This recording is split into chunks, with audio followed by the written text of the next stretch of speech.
మరి నవదుర్గలలో నాలుగో అవతారం, నవరాత్రులలో నాలుగో అవతారంగా అమ్మవారిని కూష్మాండాదేవిగా పూజించుకుంటాం. కూష్మాండాదేవి కూష్మాండాదేవి అంటే అర్థం ఏంటంటే, కు అంటే చిన్నది, ఉష్మ అంటే శక్తి, అండా అంటే విశ్వం. అయితే కూష్మాండ అంటే ఈ యొక్క విశ్వాన్ని మొత్తం కూడా తన యొక్క శక్తితోని సృష్టించింది అని చెప్పేసి అర్థం. 4వ రోజు మనము ఆ యొక్క దుర్గామాతను కూష్మాండదేవి యొక్క అవతారంలో పూజించుకోవడం జరుగుతుంది. మరి ఈ యొక్క అమ్మవారిని పూజించడం వల్ల మనకు ఆరోగ్యము, ఐశ్వర్యము, శక్తి లభిస్తాయి అని చెప్పేసి మనకు శాస్త్రం చెప్తా ఉంది. మరి అమ్మవారి యొక్క రూపం ఏ విధంగా ఉంటుంది? కూష్మాండాదేవి 8 చేతులతోని, ఒక చేతిలో చక్రం, ఒక చేతిలో ఖడ్గం, ఒక చేతిలో గద, ఒక చేతిలో పాశం, ఒక చేతిలో ధనువు, ఒక చేతిలో బాణాలు,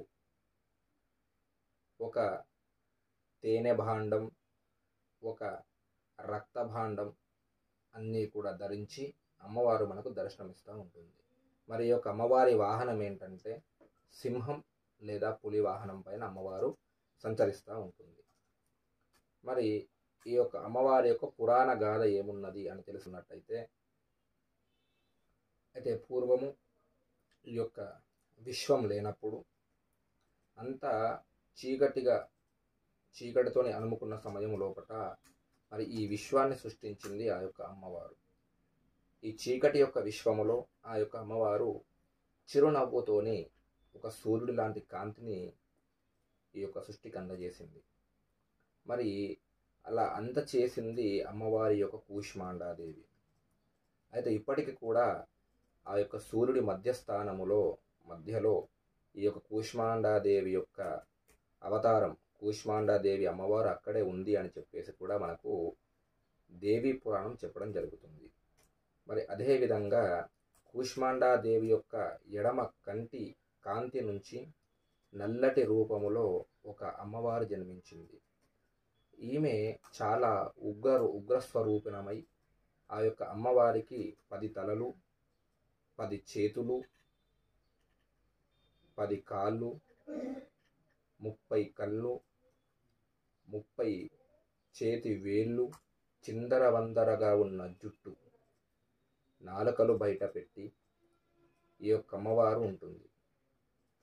ఆమె తెల్లటి పళ్ళు తన 10 నాలుకలను కొరుకుతున్నట్టుగా ఉంటుంది. మండుతున్న చితిపై కూర్చొని ఉంటుంది ఈ యొక్క అమ్మవారు.